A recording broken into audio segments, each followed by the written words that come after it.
Sejam todos muito bem-vindos para esta sessão do Master Coach. Eu sou Antônio Sendi e estarei convosco pelos próximos meia hora mais ou menos, em que hoje trazemos como proposta de tema ou tópico de reflexão a fé e a libertação. A base de sustento desta reflexão é o livro de Gálatas, Novo Testamento, precisamente a carta do apóstolo Paulo à comunidade de Gálatas. As cartas feitas com o punho do apóstolo Paulo têm a designação de epístolas, ou cartas, ou reflexões, cartas de exortação, em que ele, enquanto apóstolo, fundador de algumas comunidades cristãs, ele assumia o papel de fiscalizador dessas mesmas atividades, preocupando-se com a forma como essas mesmas comunidades guardavam a sua fé e levavam em frente o Evangelho de Cristo.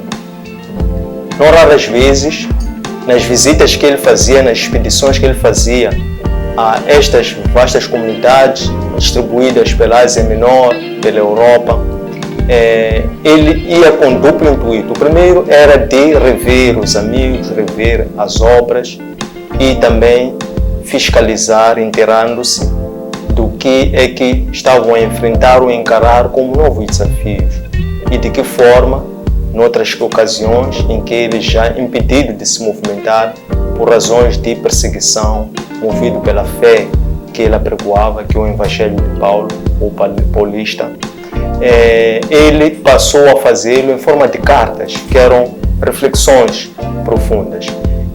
No caso particular da Epístola de Paulo à comunidade dos Gálatas, a preocupação fundamental do apóstolo Paulo tinha que ver com a forma como essa comunidade praticava e exercia a sua fé. Havia uma fase de algum esvaziamento espiritual ou alguma confusão sobre o conceito e a noção da fé, em que eles é como se estivessem a retroceder e quisessem trazer práticas, tradições judaicas para o exercício da fé, o que poderia incorrer em risco de corromper essa mesma fé, ou, digamos, de outra forma, seria um retrocesso na medida em que a exortação do apóstolo Paulo no seu Evangelho tinha que ver com a forma como os cristãos, a comunidade cristã tinha que encarar a abordagem filosófica e eclesiástica, fundamentalmente, do conceito e da noção da fé na base do Cristo como uma das condições para a nova aliança e para a salvação. É assim que é muito comum nós ouvirmos, há um jargão que é muito usado no dia a dia, em que as pessoas perguntam-se umas às outras: já foste salvo? Eu pretendo com isso trazer um diálogo, uma conversa sobre o tópico salvação na base da fé. Um ponto de partida é que a salvação não é um estado ou não é um resultado por si mesmo. A salvação não está garantida para ninguém. A salvação é um estado que se procura, que se persegue e que se almeja todos os dias até ao último momento ou até ao último instante. Irei servir-me deste diagrama que mostra 4 estágios de evolução do nosso tópico na escatologia da salvação, no conceito da salvação, que tem como suporte ou sustentação o tema a fé e a libertação. A primeira aliança que o Senhor estabeleceu, a aliança que foi a promessa que o Senhor estabeleceu com os homens, foi com Abraão. E esta que é chamada aliança com Abraão, que foi um pacto no qual o Senhor prometeu abençoar a Abraão e a sua descendência, no singular, a descendência de Abraão. Desde essa altura nós sabemos que o Abraão, por sua vez, teve como primeiro filho o fruto da sua fruto do encontro na relação que ele teve com Agar, que era sua escrava, da qual nasceu Ismael. Portanto, Ismael, por assim dizer, há de ser o fruto de Abraão em resultado da aliança que foi prescrita no Monte Sinai, na base da lei. É o caso daqui, estamos a falar da aliança com Abraão. Mas quando Abraão estabeleceu esta aliança com o Senhor, ele passou a denominar-se o pai da fé. E a partir daí, ele teve como herança, que é o resultado do pacto de fé que ele firmou com o Senhor, o filho que ele tanto esperou, que foi no caso Isaac. E o Isaac foi o filho que ele teve com a sua esposa Sará, que antes era estéril. Este filho, este fruto que é Isaac, resulta do pacto, da aliança que o Senhor estabeleceu com Abraão na base da fé, não na base da lei, que foi o caso da primeira relação, esta fé que foi firmada no Monte Sinai. 430 anos depois surgiu a lei. E esta lei foi prescrita, o mediador da lei foi Moisés, que escreveu na forma do Decálogo.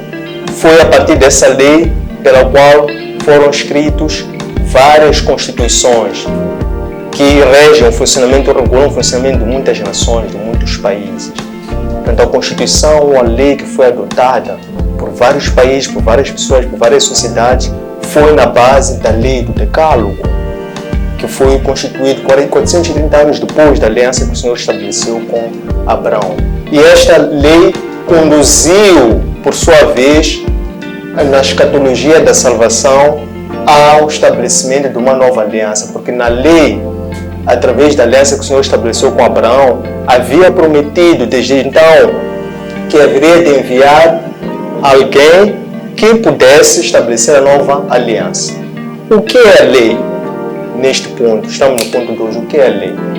Ora, a lei, ela foi estabelecida precisamente para nos despertar a nós, enquanto humanos, da nossa condição, da nossa natureza pecaminosa, em que a lei precisamente vai nos mostrar, vai nos instruir, vai nos demonstrar que nós precisamos da ajuda, do auxílio de um Deus, de um provedor, de um Altíssimo, de uma justiça, para que nós possamos ser-lhes agradável. A lei veio mostrar que nenhum ser humano é perfeito.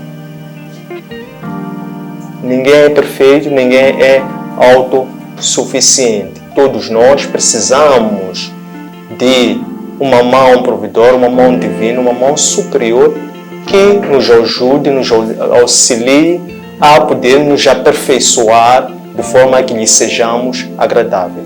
Esta mesma lei, que foi o suporte, o sustento de muitas nações, que foi a base de elaboração de muitas constituições e que tinha como função não penalizar o homem, mas mostrar ou demonstrar ou evidenciar a sua insuficiência, para que ele fosse auxílio à busca incessante de um Deus enquanto um guião, enquanto um provedor, enquanto um salvador. Este salvador veio em forma humana, mas é interessante notar que ele nasceu do pecado, nasceu na base da lei, porque ele veio fruto de um parto de uma mulher, que é este que tomou a forma de Cristo Jesus. Ele inaugura a nova época que marca os pressupostos, os fundamentos da nova aliança, que é a nova aliança na base da fé e do batismo como condição ou pré-requisitos para a salvação. Por que nós voltamos a salientar a fé? Porque é esta mesma fé que foi o pacto que o Senhor veio confirmar quando havia já rubricado antigamente com Abraão. Significa que a aliança que o Senhor estabeleceu com Abraão é abençoar a si, a sua descendência. Esta veio a ser revitalizada, ou veio a ser acordada com a inauguração da nova aliança por via de Cristo.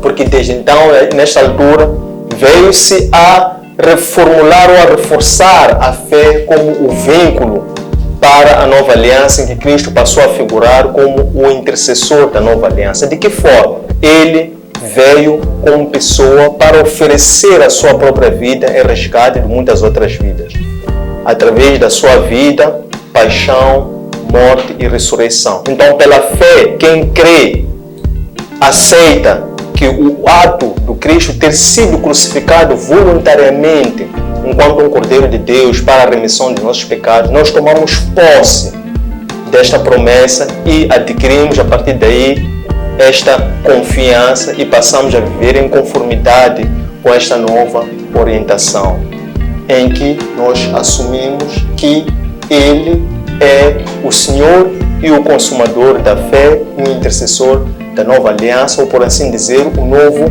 Abraão. Se antes nós éramos condenados pelo pecado, porque o pecado levava, ou a lei foi criada para condenar as pessoas em face do pecado, este pecado que levava à morte, com Cristo, quem pela fé assume como o novo intercessor da nova aliança, então, pelo batismo, a pessoa nasce uma nova criatura e, com efeito, essa pessoa fica isenta da lei, fica isenta do pecado, porque a partir desse momento a pessoa não vive em função da carne ou da satisfação da concupiscência da carne. É assim que o apóstolo Paulo continua, prossegue, dizendo quais são os frutos do pecado, que é a lascívia, a ira, o ódio, a mentira, a fornicação e todos os outros males que o assassino, o adultério, por aí em diante, todos os outros males que eram condenados pela lei. Então, a partir daí, a condição, a predisposição passou a ser a pessoa ser conduzido pelo Espírito. Então, quando a pessoa anda e conduz a sua vida em função do Espírito, ele fica então à mercê e benevolente para poder tomar posse das graças do Espírito, aquilo que se chamam de o fruto do Espírito. Atenção, porque a singularidade é propositada. Não os frutos, porque nós sabemos que o fruto do Espírito é um conjunto de vários dons, mas quando a pessoa anda, guia, se orienta-se em função do Espírito, passa a libertar o fruto do Espírito. Qual é o fruto do Espírito? É a justiça, é a paz, é o gozo, é a longanimidade, é a benignidade, é a mansidão e é o amor. Por que o amor? É que o amor vai figurar como o epílogo do fruto do Espírito, enquanto este amor se manifestar de três formas, que é o amor a Deus, o amor ao próximo e o amor à palavra de Deus. Por assim dizer, e concluindo o nosso raciocínio, a nossa conversa, o apóstolo Paulo, nesta carta, nesta epístola, nesta exortação à comunidade de Gálatas, ele queria recordá-los sobre a necessidade de demonstrarem a sua fé no Senhor na base do amor ao serviço da comunidade. Então, como é que se expressa ou como é que se manifesta o amor enquanto um fruto do Espírito? O amor enquanto um fruto do Espírito se manifesta pela forma como a fé produz frutos, que nós chamamos de fruto do Espírito, ou produz obras, que isto é demonstrado através do amor ou do temor ao Senhor, do amor que nós manifestamos no trato ao próximo, que é a nossa comunidade, a nossa família, o nosso cônjuge, o nosso irmão, o nosso colega, o nosso vizinho. Toda pessoa, independentemente da sua condição ou relação que tenha conosco, até com os nossos inimigos, e principalmente no amor à própria palavra de Deus. Então, ficamos por aqui, por dia 2. Deixo ficar a vossa consideração, comentários, perguntas, dúvidas, sugestões, para podermos conversar. Obrigado. Sabemos que a palavra de Deus é Eu quero saber como é que é viver no Espírito, praticando essa obediência. Viver em Espírito, como o próprio nome diz, marca uma ruptura com viver em carne ou viver pela carne. Então, se nós quisermos trazer esta contraposição, o que é ou como é que é viver em Espírito? Então, viver em Espírito implica, primeiramente, a questão mais importante aqui para se compreender o como é primeiro perceber o que é viver em Espírito. Então, viver em Espírito é renunciar à carne. Esta aqui é a questão fundamental. O que é renunciar à carne? Agora, como é que é viver em Espírito? Então eu vou explicar como é que se renuncia à carne. Faz sentido? Ok. Então, renunciando à carne implica, em primeiro lugar, nós morrermos à velha criatura. O que é uma velha criatura? Todo ser humano que nasce, ele é ensinado a viver para cuidar de si, enquanto pessoa. E quando a pessoa adquire consciência, enquanto é bebê, chora quando está com fome, chora quando quer fazer necessidade, chora quando está doente, não se conhece. Nessa altura, os educadores, os pais, os responsáveis aprendem a compreender o que a criança quer dizer quando chora com esta ou com aquela tonalidade. E a pessoa, depois de uma vez, já consegue distinguir que é fome, ou é sede, ou está aflito, qualquer que seja a questão. Depois a pessoa vai crescendo e a pessoa já por si então aprende a ir suprir as suas necessidades para viver. Já sabe quando está com fome, que vai onde encontra o alimento, na casa, se é na despensa. Se está com aflição, necessidades biológicas, sabe qual é o local da casa que vai poder encontrar o conforto para suprir as necessidades, por aí em diante. E a pessoa vai continuando a crescer. Até que, pela sua evolução escatológica, adquirindo a sua consciência, ele percebe que, para além daquelas necessidades chamadas necessidades biológicas ou fisiológicas, ou quaisquer outras sejam de outra natureza, de segurança, de autoestima, de autorrealização, temos a pirâmide de Maslow. Quanto mais a pessoa vai progredindo, vai evoluindo, satisfazendo uma após outra, porque a pessoa nunca vai sentir uma necessidade acima sem satisfazer a de baixo, por assim em diante. Quando a pessoa atinge, por assim dizer, o epílogo da pirâmide de evolução das suas necessidades, a pessoa ali reconhece que ainda assim precisa de mais alguma coisa. E nesse momento, eventualmente, a pessoa percebe que ele já não é suficiente ou ele já não consegue suprir aquela mais alguma coisa, aquela necessidade que dali passa a emergir. Então, até aí estamos a falar do que é uma velha criatura, é uma pessoa que vive para satisfazer as suas necessidades biológicas, para ele viver, para suster o seu corpo. Ok? Isso é viver para a carne. Quando a pessoa vive em espírito, então a pessoa faz o inverso. A pessoa passa a obedecer um outro comando, que é conhecer primeiro o seu espírito. E para a pessoa conhecer o seu espírito, isso exige que a pessoa entre, conecte-se consigo mesmo. Quando a pessoa conecta-se consigo mesmo, com o seu interior, com as suas necessidades não materiais, não necessidades exteriores, mas as suas necessidades interiores, que é cuidar da sua espiritualidade, dar banho, pentear, dar um sono, dar um recado, cuidar da sua espiritualidade, cuidar do seu ser interior, que é a sua essência. Então, a partir desse momento, a pessoa começa a viver em espírito. O que acontece é que quando a pessoa começa a viver em espírito, neste caso, a viver para Deus, por via de uma aliança que tem que estabelecer para com o Senhor, porque a pessoa reconhece que ele é insuficiente, precisa deste Deus, deste provedor, deste ser superior, para poder lhe guiar, lhe dirigir, lhe levar à plena satisfação das suas necessidades, que vão muito para além das necessidades carnais. Então, a partir daquele momento, a pessoa passa a ter uma outra prioridade na vida, que passa a ser o seu espírito. Neste momento, quando a pessoa passa a cuidar ou a viver, priorizando o seu espírito, fazendo isso implica necessariamente rejeitar a sua carne. Porque para agradar o Espírito, para agradar a Deus, implica desagradar a nós próprios, desagradar ao nosso próprio corpo, desagradar a nossa própria vida, desagradar as nossas próprias necessidades enquanto existenciais, enquanto pessoas, enquanto seres vivos.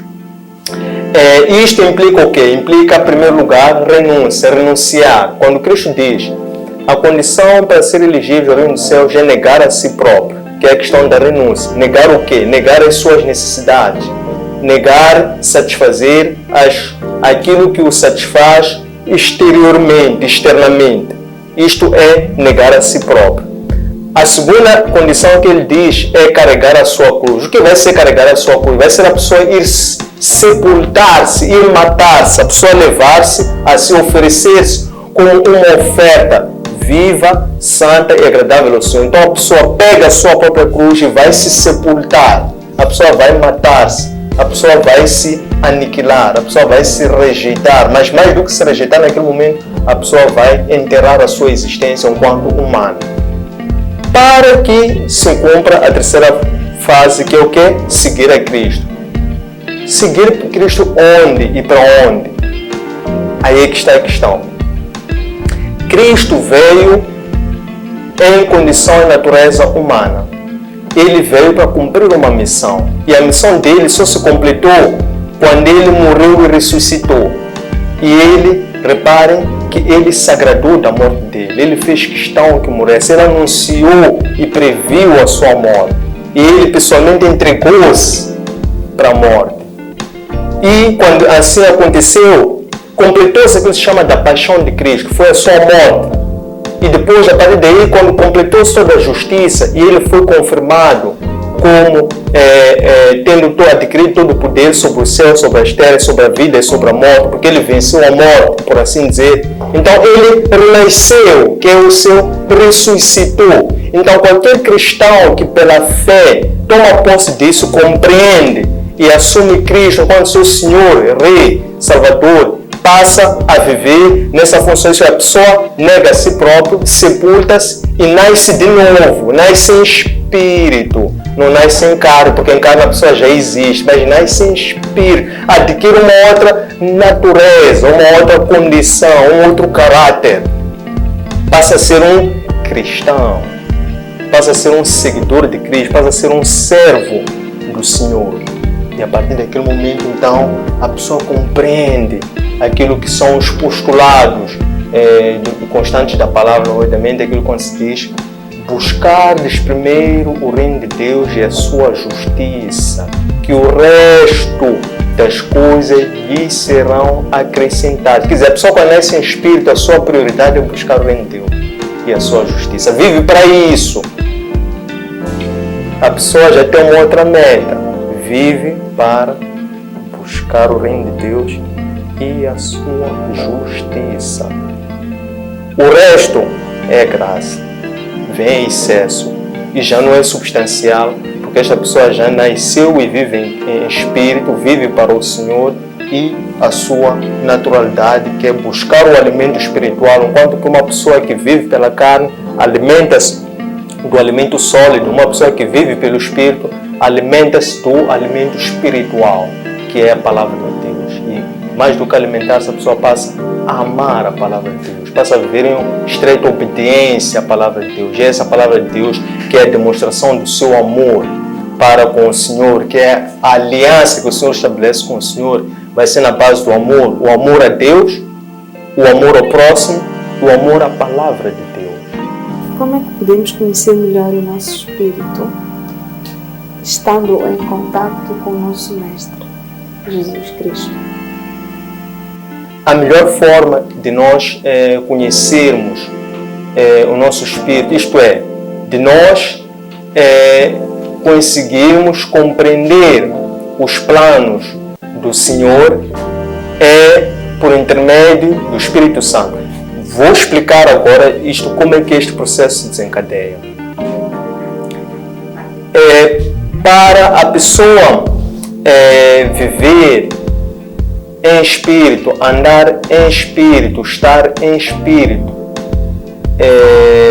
e ser conduzido pelo Espírito, este Espírito é o Espírito Santo, o Espírito que Cristo prometeu aos seus discípulos quando ele anunciou que ele haveria de morrer, porque ele disse: convém que eu vá ao Pai, porque se eu for ao Pai, vocês não vão ficar órfãos, vocês vão receber o principal, e o principal é o Espírito Santo. Este Espírito Santo vai nos conduzir a estarmos em permanente contato e obediência a Cristo, que passa a ser o mediador da nova aliança. Quer dizer, para nós irmos ao Pai, sempre temos que passar pelo Filho, que é o Cristo, enquanto Deus, enquanto nosso advogado, enquanto o Senhor da misericórdia.